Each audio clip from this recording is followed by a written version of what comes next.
যদি আল্লাহ জিকির থেকে নিজেকে গুটান, মহা সর্বনাশ আপনার জীবনে হবে। বাজান, ছোট্ট করে বলে দিয়ে যায়, আজকে যদি মামলার আসামি হয়ে যান, পুলিশ আপনাকে ধরে নিয়ে গেল, আগামীকাল কোর্ট হবে, পরের দিন অথবা কোর্ট হবে, উকিল যাবে আপনার পক্ষে, আইনজীবী দাঁড়াবে, সমাজের চেয়ারম্যান, মেম্বার, এমপি, মন্ত্রী, মিনিস্টার, ওসি, ডিসি, এসপি, আত্মীয় স্বজন, উপপদস্থ কর্মকর্তা কেউ যদি আপনার থাকে আপনাকে সাহায্য করবে।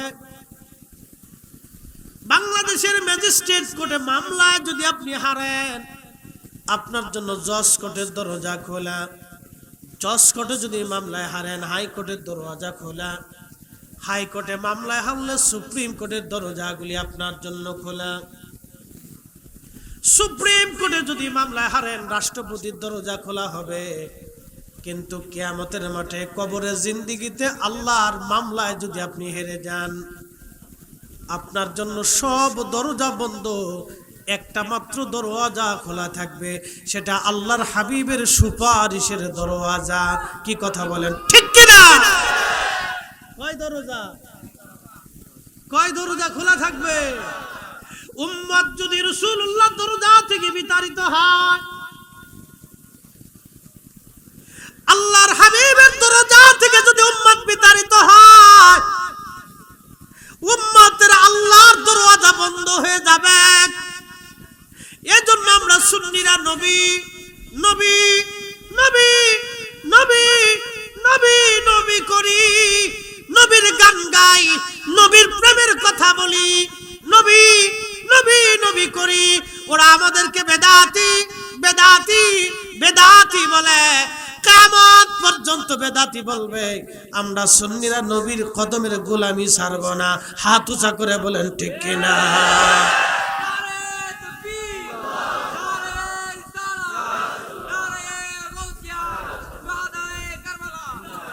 শ্রেষ্ঠ নবী দিলাম মুরিদ, তরিয়ে নিতে রোজাহাসরে। ঠিক কিনা? কাজী নজরুল আন্ডার মেট্রিক, দুখুমিয়া ছিল না, অভাবের সংসারে মা খাইতে দিতে পারত না। শ্রেষ্ঠ নবী দিলাম মুরিদ, তরিয়ে নিতে রোজাহাসরে।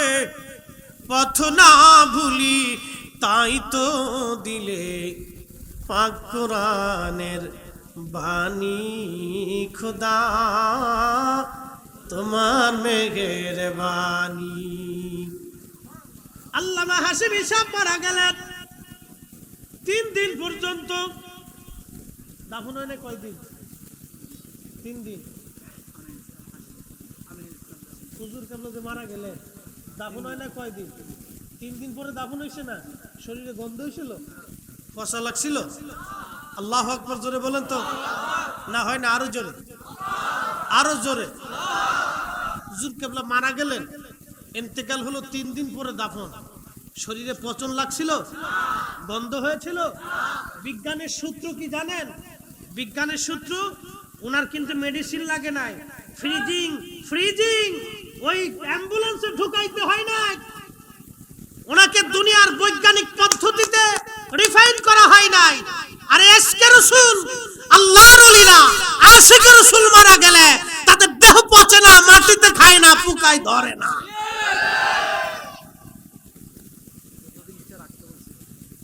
অ্যাটেনশন, বিজ্ঞানের সূত্র, মানুষের ইন্তেকালের পরে 24 ঘন্টা পরে তার শরীরের পায়খানা রাস্তা দিয়ে পোকা বের হয়। 24 ঘন্টা পর, 3 দিন 72 ঘন্টা পার হয়েছে। বুঝে যাবেন মুসলমান, 72 ঘন্টা পার হলো। বিজ্ঞানের সূত্র, 24 ঘন্টা পরে পায়খানা রাস্তা থেকে পোকা বের হয়ে সমস্ত শরীরে পোকাগুলি ছড়িয়ে যায়, দুর্গন্ধ বের হতে থাকে, দুর্গন্ধ বের হয়ে যায়। সন্তান, প্রিয় কলিজার টুকরা যে ছেলের জন্য সুদের কারবারি করলেন সে আপনার কাছে যাবে না। যেই সন্তানের মোহে পড়ে ঘুষ খাইলেন, মানুষের ক্ষতি করলেন, ছেলে কাছে যাবে না। যেই বিবির মুখের হাসির জন্য কত অন্যায় জীবনে করেছেন, ওই বিবি আপনার পাশে আর দাঁড়াবে না। যেই কলিজার টুকরা সন্তানদের জন্য অন্যের টাকা মাইরা দিয়া মানুষের চোখের পানি ঝরায় দিলেন, এই যে আজকে যারা সিন্ডিকেট করে ডিমের দাম বাড়ায় দেয়, পেঁয়াজ রসুনের দাম বাড়ায় দেয়, চালের দাম বাড়ায়,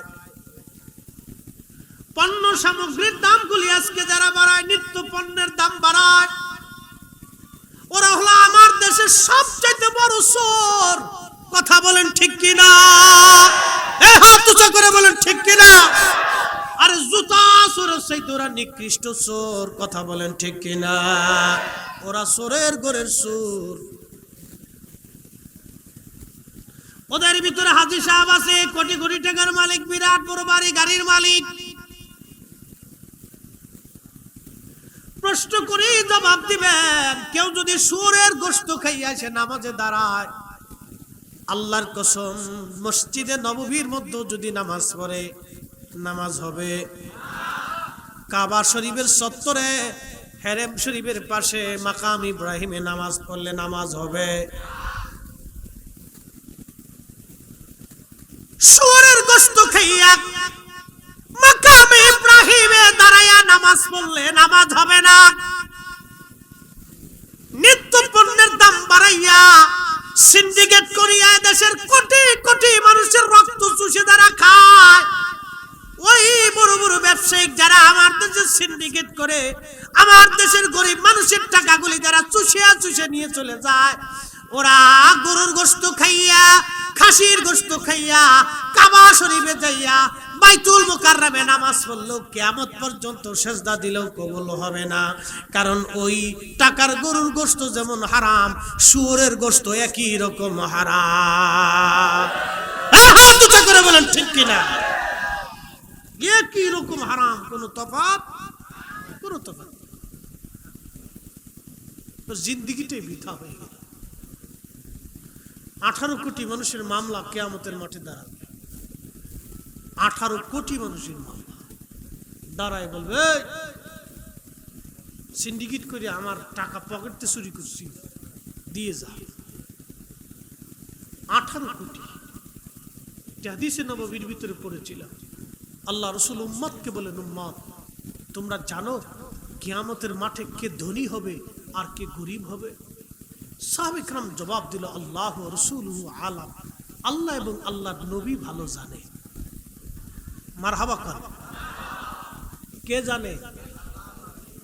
আল্লাহ জানে, নবী জানে। কথা বলেন, আল্লাহ জানে। জোরে বলেন, আল্লাহ জানে। আল্লাহ জানে। আমরা বলছি না সাহাবীরা বলছে? তা আমরা যখন বলি নবী জানে, তখন একদল তো শিরিকের মাসালা দেয়, বেদাতির তবকা দেয়, মাজার পূজারির তবকা দেয়। তুমি মাজার পূজারির তবকা আমাকে দিতে পারো, শিরিক আর বেদাতের ফতোয়া দিতে পারো, আল্লাহর কসম করে বলি সাহাবীরা যেইভাবে বিশ্বাস করেছে আমরা সুন্নিরা একই রকম বিশ্বাস করি। আল্লাহু রাসূলুহু আলাম। আল্লাহ জানে, নবী জানে। আল্লাহ জানে, নবী জানে। হাত উঁচা করে বলেন ঠিক কিনা?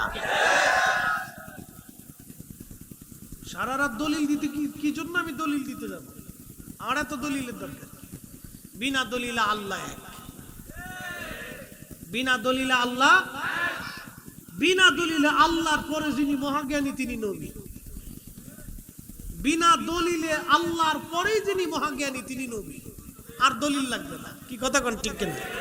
এত সাতার দলিল দিয়ে কি করবে? ওই আবু জেহেলের গোষ্ঠী বারবার খালি নবীর ব্যাপারে দলিল চাইতো, আর আবু বকর সিদ্দিকের দল যারা তারা দলিল দলিল লাগে না, বিনা দলিলে হয়ে গেছে। জোরে বলেন, জোরে বলেন। আমরা বিনা দলিলে বলি ডাইরেক্ট 100, বাকি ঝুঁকি নেই। প্রিয় মুসলমান, খুব মনোযোগ দিয়ে মেহেশরের মাঠে নবীজি বললেন, উম্মতেরা তোমরা জানো কে কিয়ামতের ময়দানে ধনী হবে আর গরিব হবে? সাহাবীরা বললেন, ইয়া রাসূলুল্লাহ, আল্লাহু রাসূলুহু আলাম, আল্লাহ এবং আল্লাহর নবী ভালো জানে। নবীজি বলেন, সাহাবীরা রে, কিয়ামতের মাঠে ওই ব্যক্তিটা ধনী হবে। দুনিয়া থেকে সে যখন কবরে চলে যাবে, হাসরের ময়দানে দাঁড়ায় যাবে। দাঁড়িয়ে যাওয়ার পরে সে দেখবে তার সামনে পাহাড় পাহাড় পরিমাণ শুধু নেকি আর নেকি। জিজ্ঞেস করবে, হে রব, মালিকুল মুলক, মালিক ইয়াউমিদ্দিন, হে মালিক, আমি বান্দা দুনিয়া থেকে কবরে আসছি, হাসরের ময়দানে দাঁড়াইলাম, এত নেকি তুমি আমার সামনে জমা করছো আল্লাহ, এত নেকি তো আমি জীবনে কোনোদিন করি নাই, আমার জানা মতে এত নেকি হওয়ার কথা না, আল্লাহ এত নেকি তুমি আমারে কেন দিলাম? আল্লাহ ডাক দিবে, বান্দা তুমি এত নেকি করো নাই ঠিক আছে, কিন্তু তোমার ইন্তেকালের পরে তোমার আওলাদ আও ওয়ালাদিন সলিহিন ইয়াদউ লাহু, নেক সন্তানরা তোমার জন্য দোয়া করেছিল, তোমার আত্মীয় স্বজনরা দোয়া করেছিল, তোমার প্রিয়জন শুভাকাঙ্ক্ষীরা তোমার জন্য দোয়া করেছিল, তোমার জন্য কোরআন পড়েছিল, কালেমা পড়েছিল, তোমার কবর জিয়ারত করেছিল, তোমার জন্য প্রত্যেক নামাজের পরে তারা দোয়া রেখেছিল। আমি আল্লাহ দয়া করে এই দোয়াগুলিকে, এই নেকিগুলিকে আমি আল্লাহ বহু গুণে বাড়াইয়া আজকে পাহাড় পরিমাণ তোমাকে বাড়ায় দিয়েছি। একবার জোরে বলা যাবে কি সুবহানাল্লাহ? দোয়া লাগবে? আওয়াজ তুলে বলেন, দোয়া লাগবে? লাগবে। আজকে একদল তো দোয়া বন্ধ করে দেওয়ার জন্য উঠে পড়ে লাগছে, আদা জল খাইয়ে লাগছে। ওদের থেকে সাবধান থাকতে হবে আপনাকে, সতর্ক করা আমাদের দায়িত্ব, মানা না আপনার দায়িত্ব। শোনেন, আপনার কবরে আমি যাব না, আমার কবরে আপনি আসবেন না, একটা কথা মনে রাখতে হবে, বাতিল থেকে দূরে থাকতে হবে। আগুন থেকে যেইভাবে দূরে থাকেন, তো মিথ্যা থেকে ওইরকম দূরে থাকতে হবে। আগুনে হাত দিলে হাত পুড়ে যাবে, মিথ্যার সাথে সংমিশ্রণ হলে আপনার ঈমান নষ্ট হয়ে যাবে। আপনাকে ওইরকম দূরে থাকতে হবে।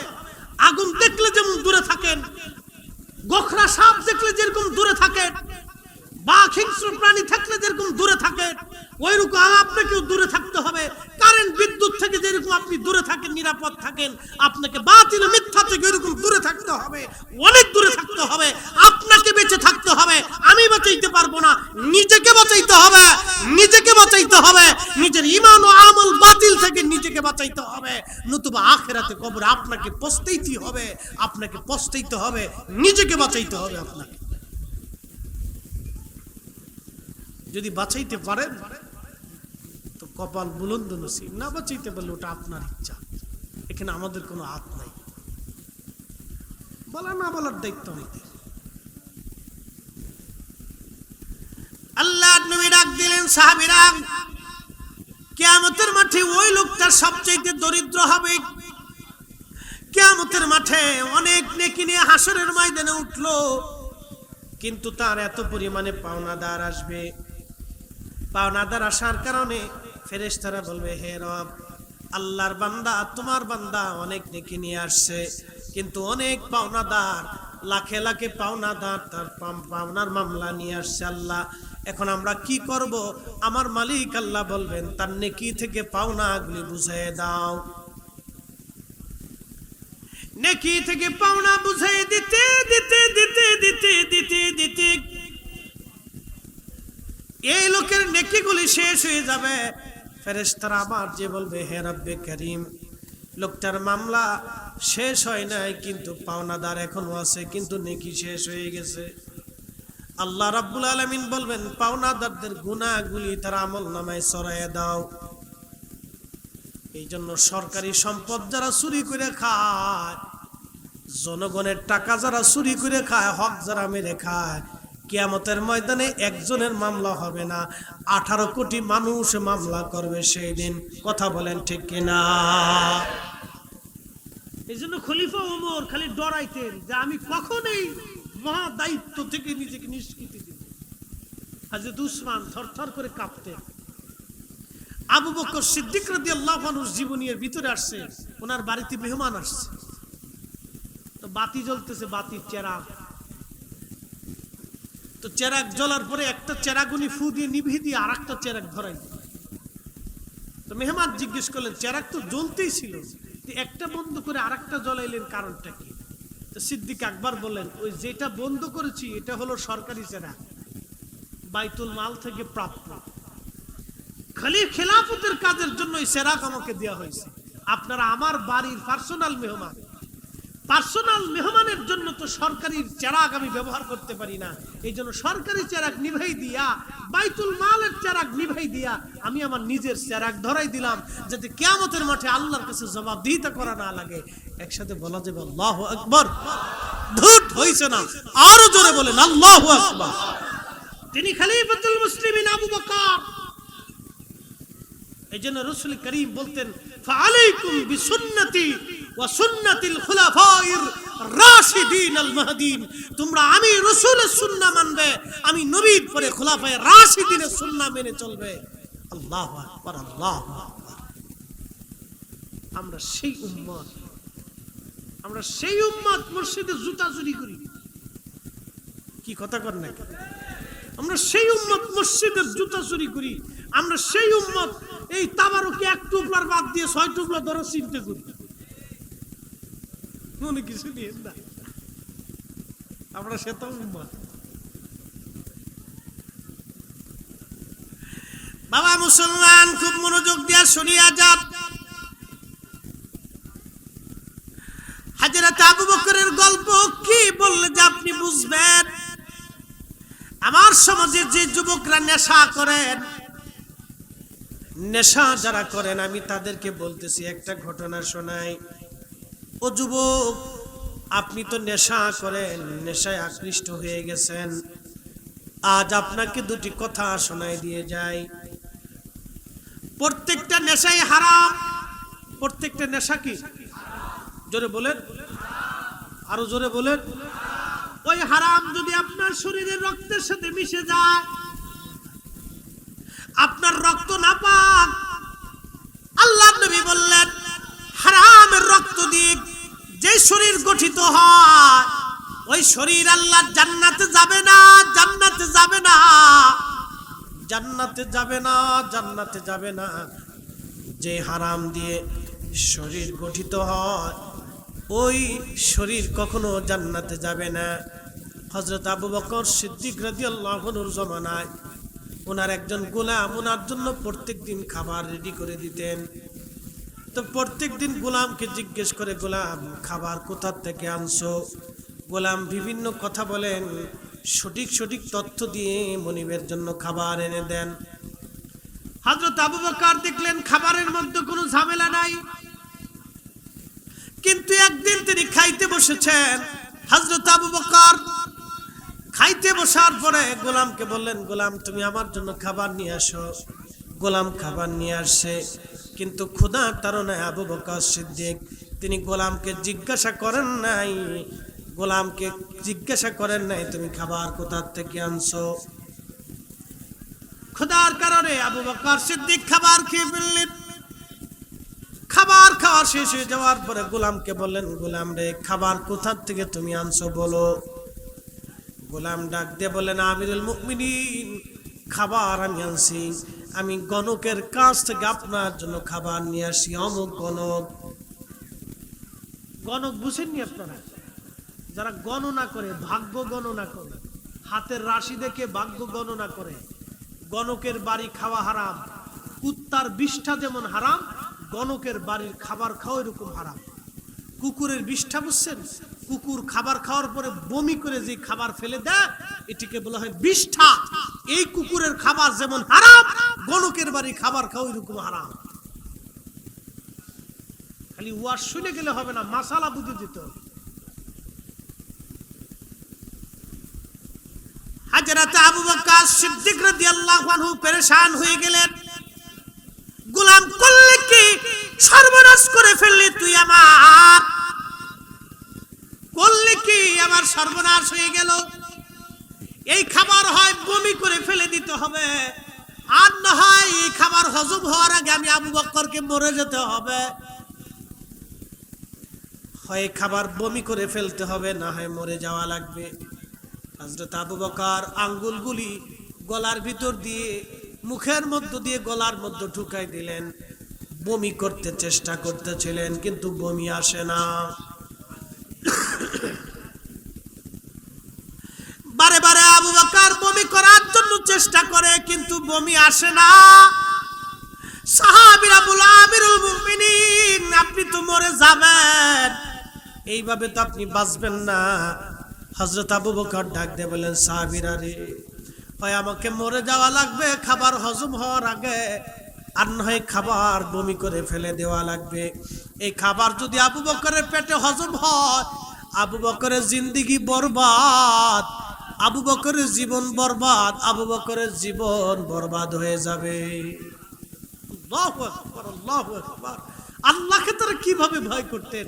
হ্যাঁ যুবক, তুমি তো নেশা করতেছো, ইয়াবার ট্যাবলেট খাইতেছো, মদ খাইতেছো, বিয়ার খাইতেছো, এই তোমার যা মন চায় বাস মুখের মধ্যে ঢুকাই দিচ্ছে, তুমি খাচ্ছ আর ভাবতেছো একবারে বেহেশত বাপ দাদের কালের উদ্ধারি সম্পত্তি, ভাবতেছো তুমি কিয়ামত পর্যন্ত বেঁচে থাকবা নাকি।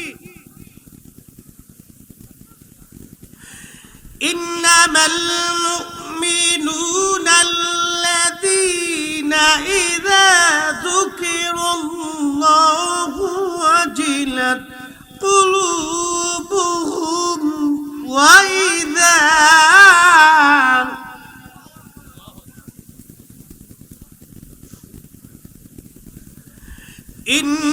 ইন্নামাল মুমিনুনা আল্লাযীনা ইযা যুকিরাল্লাহ,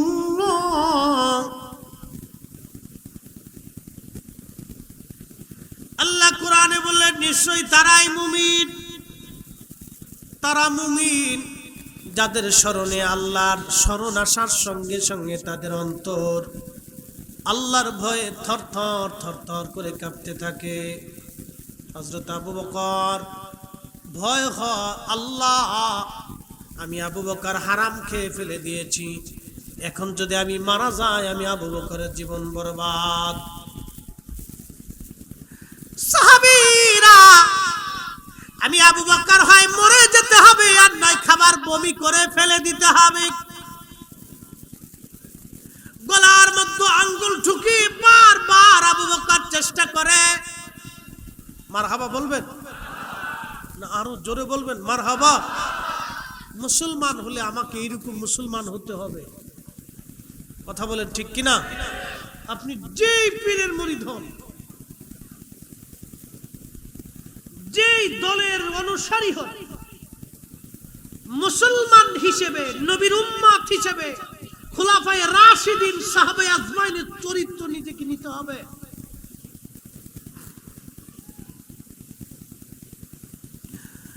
হযরত আবু বকর সিদ্দিক গলার মধ্যে আঙ্গুল ঢুকাই দিলেন, বমি হয়ে গেল, সমস্ত খাবারগুলি ফেলে দিলেন তিনি।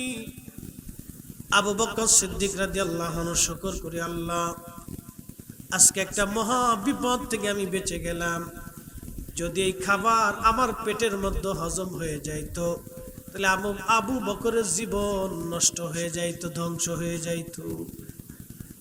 কি করে তারা আল্লাহকে ভয় করতেন, কেমন করে আল্লাহকে ভয় করতেন। এই জন্য আল্লাহ বললেন, ইয়া আইয়ুহাল্লাযীনা আমানু তাকুল্লাহ,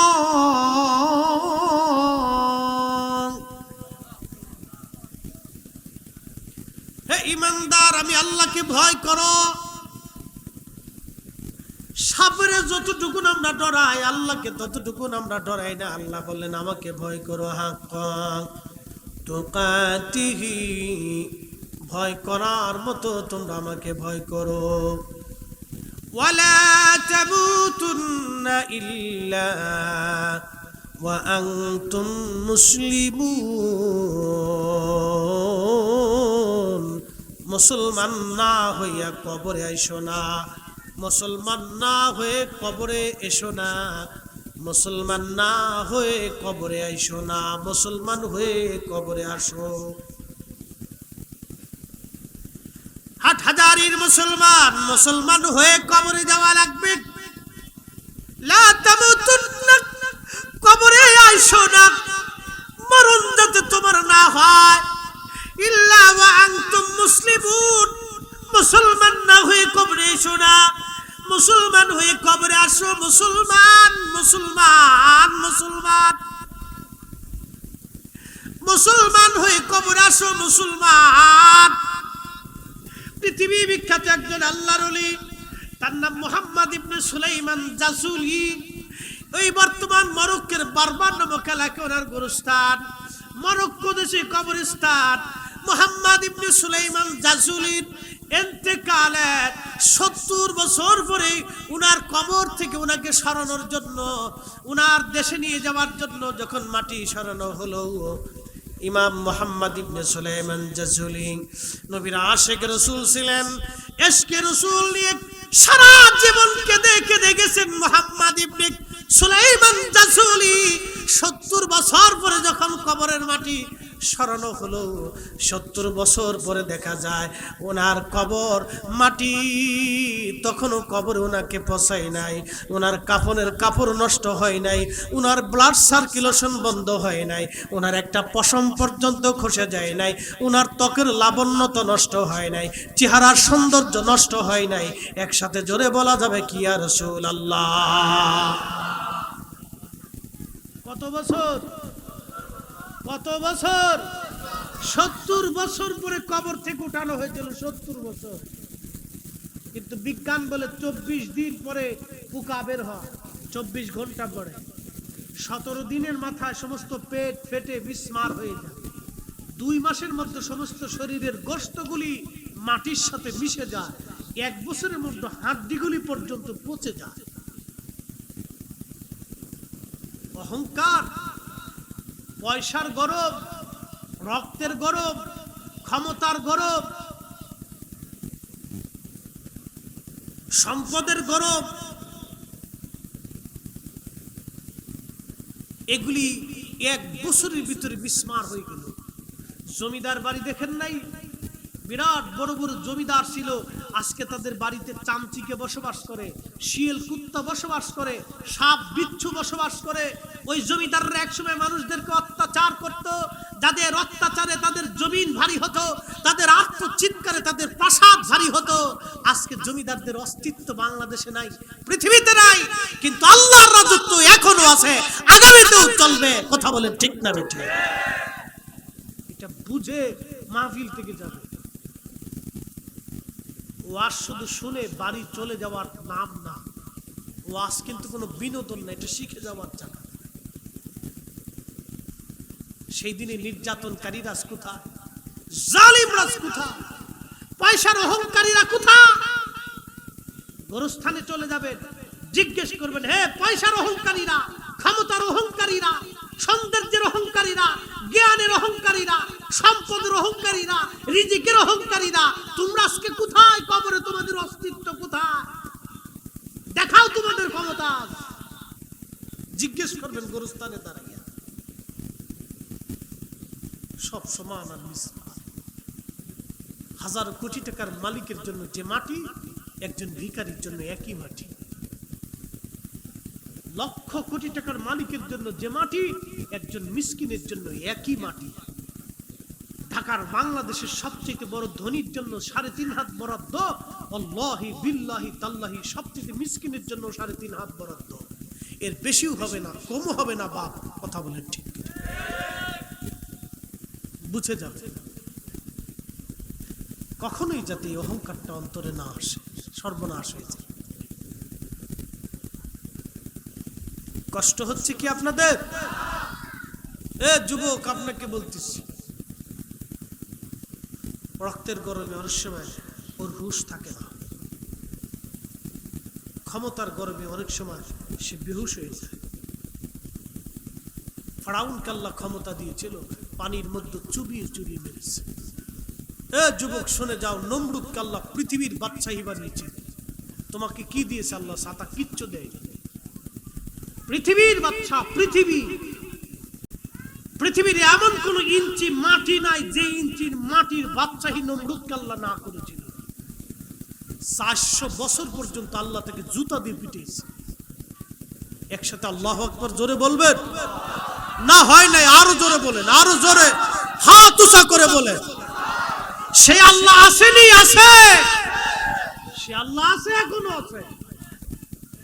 400 বছর ধরে আল্লাহ তাকে জুতা দিয়ে পিটিয়েছিল। 400 বছর তারিখের মধ্যে আছে। ইমাম ইবনুল কাসির আল বেদায়ের মধ্যে লেখেন 400 বছর পর্যন্ত তার মাথার মধ্যে পিটাইতে হয়েছে।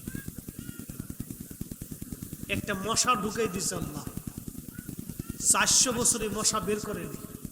400 বছর ধরে কামড়াইছে, আর 400 বছর ধরে সে মাথাতে বাঘাত করতে হয়েছে। বলেন তো কি পরিমাণে যন্ত্রণা তার জীবনে ভোগ করতে হয়েছে 400 বছর। সে আল্লাহর ক্ষমতা আছে, আছে, এখনো আছে। قل اللهم مالك الملك تؤتي الملك من تشاء।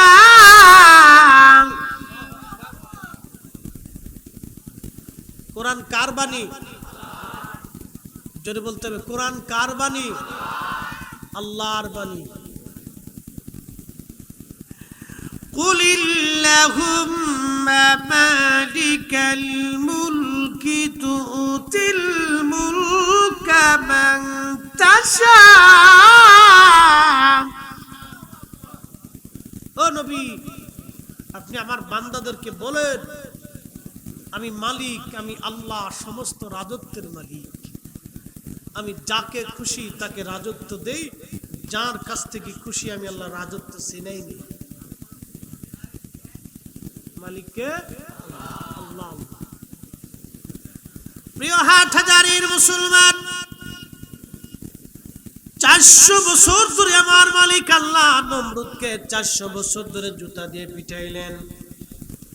ফেরাউনকে আমার আল্লাহ চুবিয়ে চুবিয়ে পানির মধ্যে চুবিয়ে মারলেন। মুসলমান, পৃথিবীর ভিতরে বড় বড় রাজাধিরাজ বাদশা যারা ছিলেন, আমার মালিক আমার আল্লাহ নির্মম ভাবে তাদেরকে মেরেছিলেন।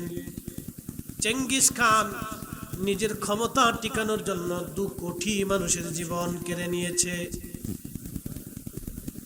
হালাকু খান নিজের ক্ষমতা টিকানোর জন্য ইরাকের বাগদাদে 16 লক্ষ মুসলমান হত্যা করেছিল। আহা, জানেন না? ইতিহাস পড়লে আপনার গা শিহরে যাবে। মাত্র 3 দিনে 16 লক্ষ মানুষ হত্যা করেছিল হালাকু।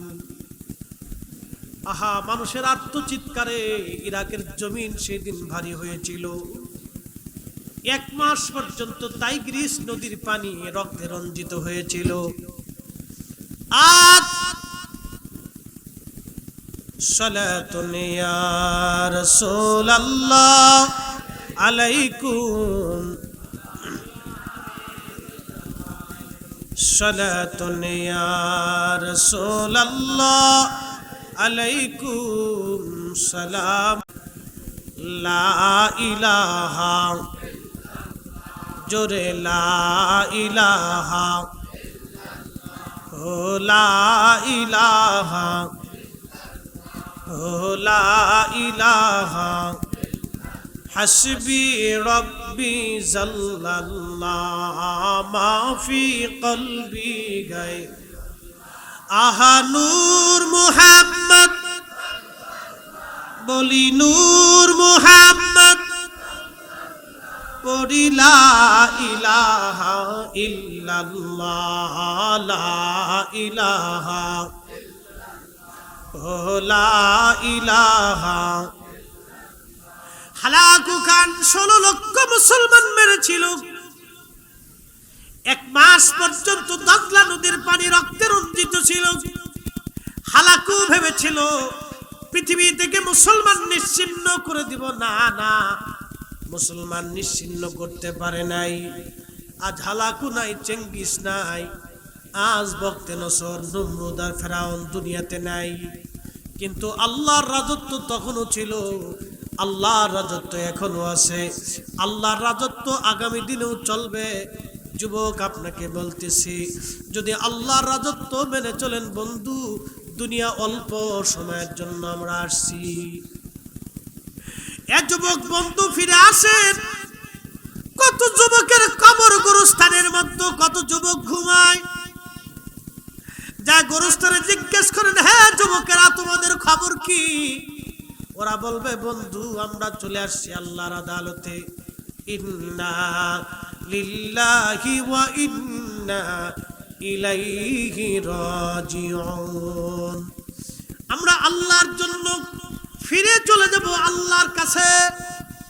কোরআনে আল্লাহ বললেন, কুল ইন্নাল মাউতাল্লাযী তাফিরুনা মিনহু ফাইন্নাহু মুলাকীকুম।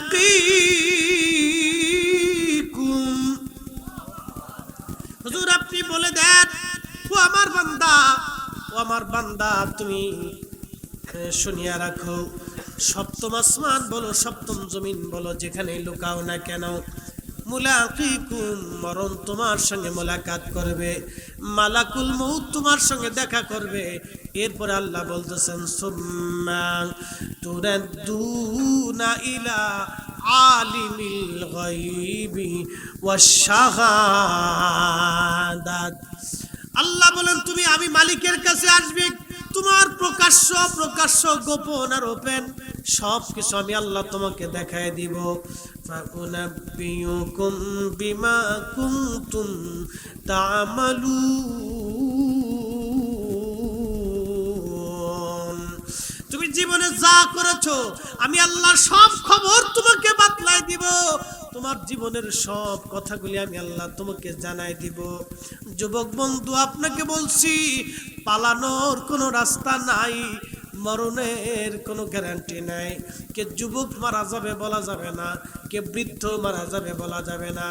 কত বাবা কাঁধে করে সন্তানকে কবরে বিদায় জানাই দিয়ে আসে, কত বড় ভাই ছোট ভাইকে কাঁধে করে কবরে বিদায় জানায়, কত বন্ধু বন্ধুকে কবরে বিদায় জানায়, কত ভাই বোনকে কবরে বিদায় জানায়, কত মা সন্তানকে কবরে বিদায় জানায়। আসার সিরিয়াল আছে, যাওয়ার সিরিয়াল নাই বন্ধু, যাওয়ার সিরিয়াল নাই। একদিন মাটির ভিতরে হবে ঘরে, মন আমার কেন বাঁধো দালান ঘর, মন আমার কেন বাঁধো দালান ঘর। এ যুবক আপনাকে বলতেছি, ফিরে আসেন আপনি আল্লাহর হাবিবের রাস্তায়, ফিরে আসেন আপনি নবীদের সুন্নাহের রাস্তায়, ফিরে আসেন নবীর গোলামীর দিকে। কত রাহবার দিন সুন্নি উলামা ইকরাম পীর মাশায়েখ আল্লাহর ওলিরা নবীর কদমের গোলামি করে করে করে করে ওলি হয়ে কবরে চলে গেছে, ওলি হয়ে কবরে চলে গেছে, ওলি হয়ে তারা কবরে চলে গেছে, ওলি হয়ে তারা কবরে চলে গেছে। বন্ধু আসেন, ফিরে ফিরে আসেন, আপনাকে বলতেছি ফিরে আসেন, জিকিরের কাতারে চলে আসেন, আল্লাহর ইবাদতের কাতারে চলে আসেন, বাবা মার খেদমতের গোলাম হয়ে যান, বাবা মার মোহাব্বত করেন, বাবা মার খেদমত করেন, মুরব্বীর সম্মান করেন, মসজিদের প্রথম কাতারের মধ্যে দাঁড়ায় যান। বন্ধু আপনাকে বলছি, আপনাকে বলছি, হযরত আলী রাদিয়াল্লাহু আনহু 10 বছর বয়সে কালেমা পড়েছিলেন। তিনি জাহিলিয়াতের কোনো নাপাকুনাকে স্পর্শ করে নাই। হযরত আলী 10 বছর বয়সে কালেমা পড়েছেন, 10 বছর বয়স থেকে নামাজ শিখেছেন, এক ওয়াক্ত নামাজ কাজা হয় নাই, একটা মিথ্যা কোনোদিন বলে নাই, শরাবি খারাবি কোনোদিন তার জীবনে হয় নাই। একসাথে জোরে বলা যাবে কি আল্লাহু আকবার। হযরত আলী রাদিয়াল্লাহু আনহু সবার কম বয়সে কালেমা পড়েছিলেন, তিনি 10 বছর বয়সে কালেমা নসিব হয়েছিল। আপনাকে বলছি ফিরে আসেন আল্লাহর পথে, অতএব আর না, ফিরে আসেন নবীর গোলামীর পথে। আল্লাহ প্রত্যেকটা যুবককে কবুল করুন, আওয়াজ তুলে জোরে বলেন আমিন।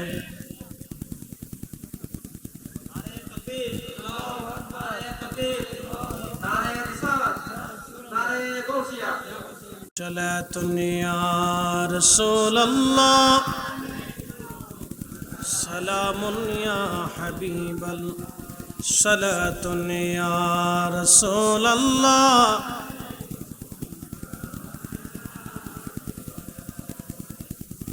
হুজুর এসে গেছেন, আমি বেশি দীর্ঘায়িত না, অনেক সময় হয়েছে রাত। আচ্ছা, হুজুর আসছে, হুজুর অনুমতি দিছেন আমাকে আরো দীর্ঘ সময় করার জন্য, কষ্ট দেব না ইনশাআল্লাহ। একসাথে জোরে বলি আল্লাহু আকবার। না, আওয়াজটা বুলন্দ হতে হবে, আর একটু জোরে আল্লাহু আকবার। ইয়া রাসূলুল্লাহ। কিছু সময় ধৈর্য বসে থাকলে কষ্ট হবে। আমরা শহীদে কারবালার মাঠ পাইনি, কিন্তু অন্তত বসে থাকলেও সমর্থনের কারণে আমরা কিয়ামতের ময়দানে সুপারিশ নসিব হবে। কি কথা বলেন, ঠিক কিনা? কুত্তা কুত্তা চিনেননি আপনারা? কুত্তার নামাজ রোজা আছে, আজান একামত আছে, পাক পবিত্রতা আছে, শরীয়ত বেশরীয়ত কিচ্ছু নেই। একটা প্রাণী মাত্র, ওর বাহিরেও না পাক, ভিতরেও না পাক।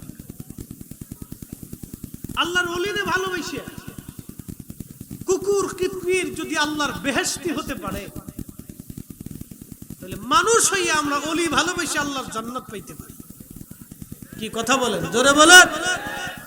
এটা তো আমার কত বক্তব্য না, এটা সূরা কাহাফের আলোচনা। এই ওয়াজ করতে যে আল্লাহ নিজে ওয়াজ করেছেন কোরআন।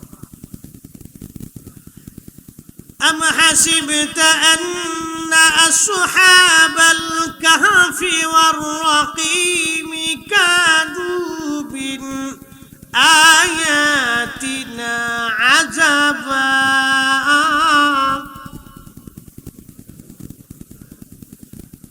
আয়াত নাযিল হলো। আসহাবে কাহাফ কতই না আশ্চর্য নিদর্শনাবলীর মতো নিদর্শন। আল্লাহ আসহাবে কাহাফকে আশ্চর্য নিদর্শন বলেছেন, কারণ ওলি, কুত্তায় ওলি ভালোবাসছিল, কুকুরে ওলি ভালোবাসা জান্নাতি হয়ে গেছে। এই ঘটনাকে আল্লাহ আশ্চর্য বলেছে। একসাথে বলবেন মারহাবা। আচ্ছা, আপনাদের দেশে একটা প্রাণী আছে, মাঝে মধ্যে আমি ওয়াজে বলি, এটার নাম হচ্ছে, আমাদের দেশে বলে গিরগিটি, রক্ত শুষা। এটা আপনাদের দেশে কি বলে? লফিনী। এই লফিনী প্রাণীটা আল্লাহ রাসূল সহিহ বুখারী, ইবনে মাজাহ, সুনানুত তিরমিজি, আবু দাউদের মধ্যে লেখছে। রাসূল আরবি হুজুর আকা মাওলা তিনি ফরমান, আমার উম্মত এই লফিনীরে যেখানে পাইবা সেখানেই পিটাইবা, ওরে মারবা, মাইরে ওরে একবারে বাটাম চালান দিয়ে দিবা। মারহাবা বলবেন। এই বড় বড় হুজুররা একটু শুনেন, মুসল্লি খুব কড়া মুসল্লি। আপনাদের চট্টগ্রামের একটা দিক খুব ভালো, সিলেট এবং চট্টগ্রাম ডিভিশন, এই দুইটা ডিভিশনের প্রশংসা আমি করি। এই যুবকরা মাহফিল করে, যুবকরা মাহফিলে বসে, বাচ্চারাও মাহফিলে বসে, আর মুরব্বীরা সব এই আপনার রিটায়ার্ড পার্সন। এরা দুই পাশ দিয়ে চুপচাপ বসে থাকে, এরা ওয়াজ মসজিদে এসে শুনে আলহামদুলিল্লাহ। সেই কথা বলতেছে, সাজায় মাহফিল যুবকরা, পরিশ্রম করে যুবকরা। একসাথে বলবেন না মারহাবা। তার অর্থ হচ্ছে আগামী দিনে সুন্নাত টিকে থাকবে। কি কথা বলেন, ঠিক কিনা? এই সুন্নাত টিকে থাকবে। এই বাচ্চারা আর যুবকরা যতদিন সুন্নাতের মাথার পতাকা ধরবে, আল্লাহর রাসূলের গোলামি করবে, তার মানে সুন্নাত আগামী দিনে সুন্নাত হারাবে না, আগামী দিনে সুন্নাত জমিনে টিকে থাকবে। কথা বলেন, ঠিক কিনা? টিকে থাকবে, চিন্তার কারণ। মোহতারাম উপস্থিতি, লুফিনির যেখানে পাও সেখানেই পিটাও। ওর অপরাধ কি? ও মানুষের কামড়ায় না, ধান খায় না, পাতিল নষ্ট করে না, বিছানা নষ্ট করে না, ও হাড়ি পাতিল নষ্ট করে না। একটাই কারণ, ইব্রাহিম আলাইহিস সালামের আগুন জ্বলতেছে, 2 মাইল দূর থেকে আগুনের তাপ, কাছে মানুষ যেতে পারে না, ও 2 মাইল দূর থেকে ফুয়াচ্ছে। আল্লাহ জিজ্ঞেস করল গিরগিটি, ফুদিস কে? বলে আল্লাহ ইব্রাহিমের আগুন যাতে বেশি করে জ্বলে এর লেগে ফু মারতেছি। আল্লাহ খুশি। আল্লাহর খলিলের বিরুদ্ধে দাঁড়িয়ে ফু মারতেছে। আল্লাহর সৃষ্টি একটা প্রাণী, আল্লাহর খলিলের বিরুদ্ধে দাঁড়িয়ে ফু মারতেছে আল্লাহর একটা সৃষ্টি প্রাণী, তার নাম লফিনী, গিরগিটি। আল্লাহর নবী বলেন, উম্মত যতদিন পর্যন্ত জিন্দা থাকবে, যতদিন পর্যন্ত তুমি বেঁচে থাকবে, ততদিন পর্যন্ত এই গিরগিটি যেখানে পাবে সেখানে পিটাই মারবে। ও আল্লাহর খলিলের দুশমন, ও আল্লাহর দুশমন, ও আমাদের দুশমন। একসাথে বলা যাবে আল্লাহু আকবার। ইমাম হুসাইনকে যারা শহীদ করেছিল, ইমাম হুসাইনকে যারা শহীদ করেছিল তারা কার দুশমন? জোরে বলতে হবে কার? আল্লাহর খলিলের আগুনে ফু দেওয়ার জন্য যদি গিরগিটির কপালে এত শনি হয়, আওলাদের রাসূলের গলায় যারা ছুরি চালিয়েছিল, আজকে বাংলার মসজিদের মিম্বরে বসে ইয়াজিদের পক্ষে যারা কথা বলে, ওরা হলো বর্তমান জমানার গিরগিটির লফিনীর জাত। কথা বলে ঠিক না বেঠিক? সন্দেহ সন্দেহ? নতুন প্রজন্মের লফিনী ওরা, মানব জাতির ভিতরে এক জাত লফিনী। কথা বুঝে যাবে? তাহলে লফিনী খলিলের বিরুদ্ধে দাঁড়ানোর জন্য ওর জিন্দিগি বরবাদ হয়েছে। কুত্তায় আল্লাহর ওলির পক্ষে থাকার জন্য কুত্তা জান্নাতে চলে গেছে। সুবহানাল্লাহ বলবেন না? পার্থক্য এটাই। আপনি আহলে সুন্নাত ওয়াল জামাতের পক্ষে আছেন না নাই? না, প্রশ্ন করতেছি না, বুঝার জন্য বলতেছি। আপনি আহলে সুন্নাত ওয়াল জামাতের পক্ষে থাকলেও আহলে সুন্নাত ওয়াল জামাত হক, না থাকলেও হক। কথা কোন ঠিক কিনা?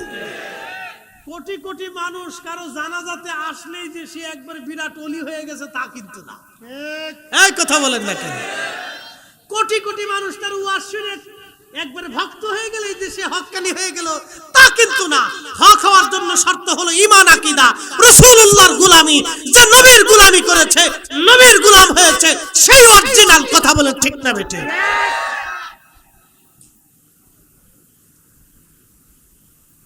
একবারে বিরাট বড় মুফাসসিরে কোরআন এই সেই আতা সাতা খাতা বহুত কিছু লিখে সে দুনিয়া উদ্ধার করে ফেলেছে। লাভ হবে না বাপ। বলেছিলাম 24 ঘন্টা পরে শরীরের পায়খানা রাস্তা দিয়ে পোকা বের হয়।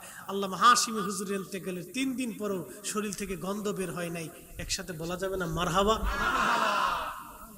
হ্যাঁ, বুঝে তারপরে যাবে। হক বেহক তো বুঝার দরকার, হক বাতিল তো বুঝার দরকার, বুঝে যাওয়াটা জরুরি। কেন পোকা বের হলো না, গন্ধ হলো না? কারণটা কি? আল্লাহর কোরআন বলতেছে,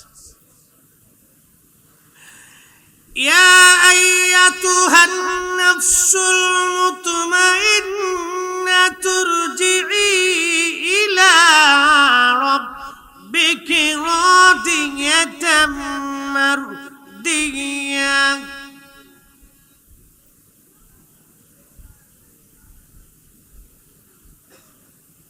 হে নফসে মুতমাইন্না, প্রশান্ত আত্মা, তুমি আমার সন্তুষ্টির দিকে ফিরে চলে আসো।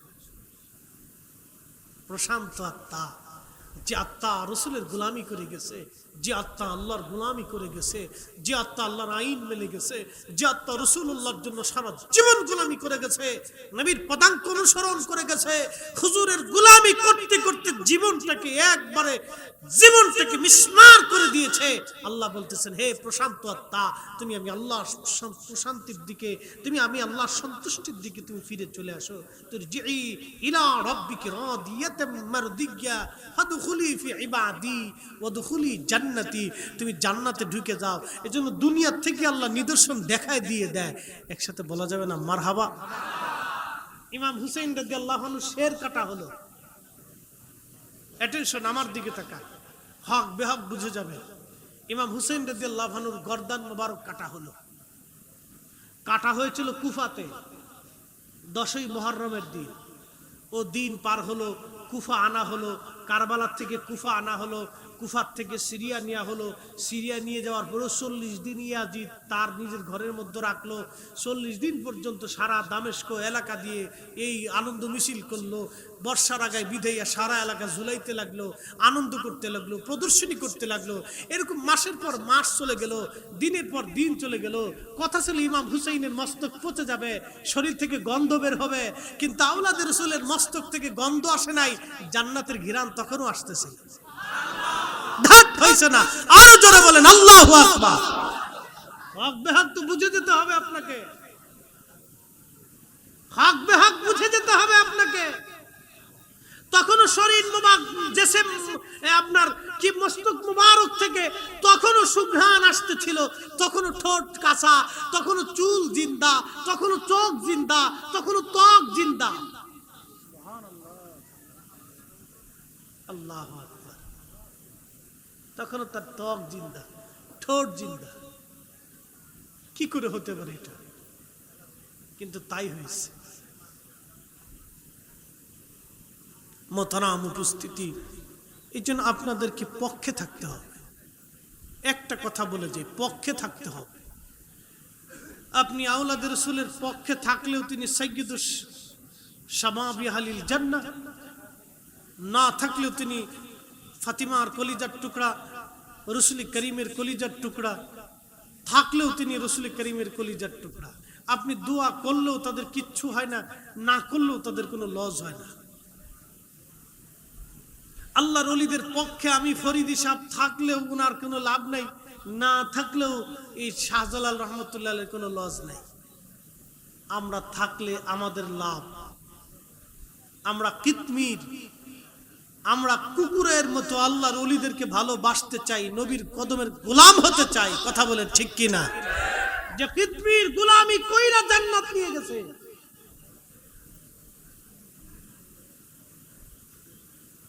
প্রিয় হাটহাজারীর মুসলমান, লম্বা কথা বাড়াইলে তো অনেক দূর পর্যন্ত চলে যাবে। বাজানো একটা কুকুর যদি জান্নাতে চলে যেতে পারে, সহিহ বুখারীর কিতাবুল আম্বিয়াতে আল্লাহর হাবিব বলেন, উম্মত ওই কিতমির কুকুরটাকে আমার আল্লাহ রাব্বুল আলামিন বেহেশতের তাসনিম নদীর পানি দিয়া গোসল করাইয়া পাক সাফ বানাইয়া ভিতরে বাইরের নাপাকগুলি দূর করে দিয়া আমার আল্লাহ তাকে দুম্বার আকৃতি দিয়া ওই 7 জন আসহাবে কাহাফের ওলির সঙ্গে জান্নাতি বানায় দিবে। একবার জোরে বলা যাবে কি সুবহানাল্লাহ? আল্লাহর রাসূলের দরওয়াজাতে ওয়াজ আমার শেষ।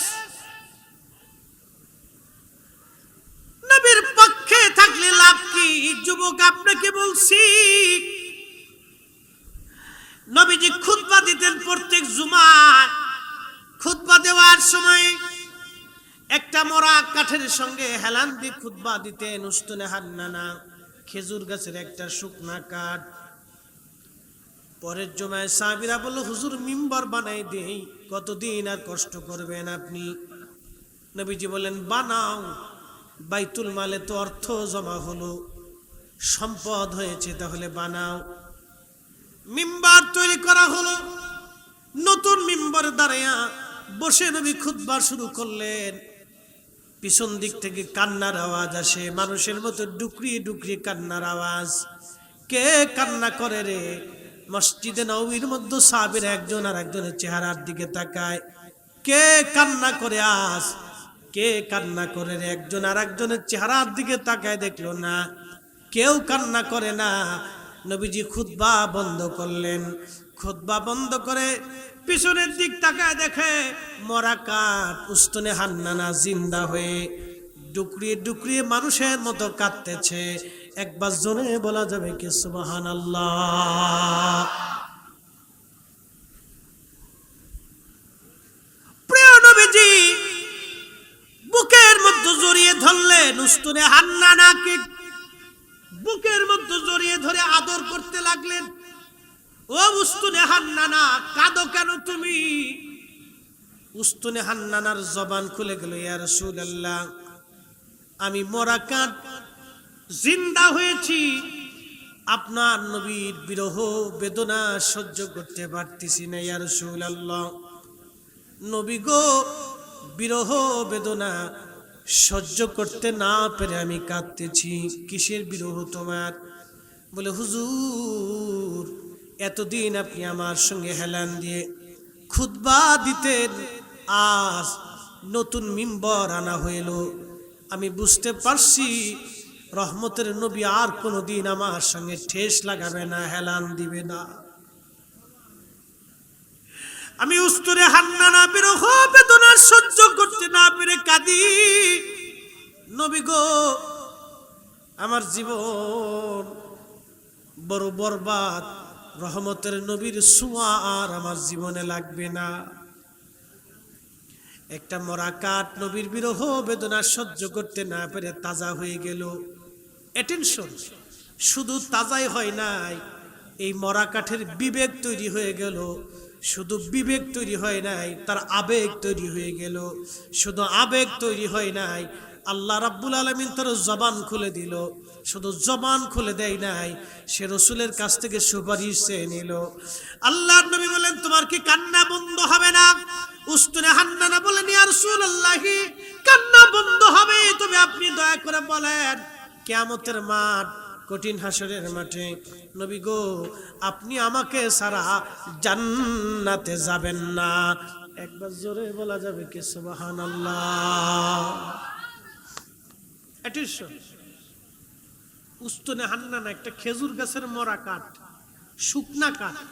শুকনা কাঠের কোনো জীবন নাই, তার কোনো ভাষা নাই, সে জীবনহীন। অ্যাটেনশন, সে জীবনহীন। একটা জীবনহীন কাঠের সাথে নবীজি ছোঁয়া লাগলো, সোহবত লাগলো। এই সোহবত লাগার কারণে পরের জুমাতে এই কাঠ রসুলের বিরহ বেদনা বরদাস্ত করতে না পেরে তার মধ্যে জীবন এসে গেল। একসাথে বলা যাবে আল্লাহু আকবার। ধুর হইছে না? আরো জোরে বলবেন, আরো জোরে বলবেন। আরে মরা কাঠ নবীর সোহবতে থাইকে যদি জিন্দা হতে পারে, আমাদের রাসূল ইন্তেকালের পরে রওজা শরীফে জিন্দা, এই কথা বিশ্বাস যে করতে না পারে, আল্লাহর কসম মুসলমানই হয় নাই। কথা কোন ঠিক কিনা?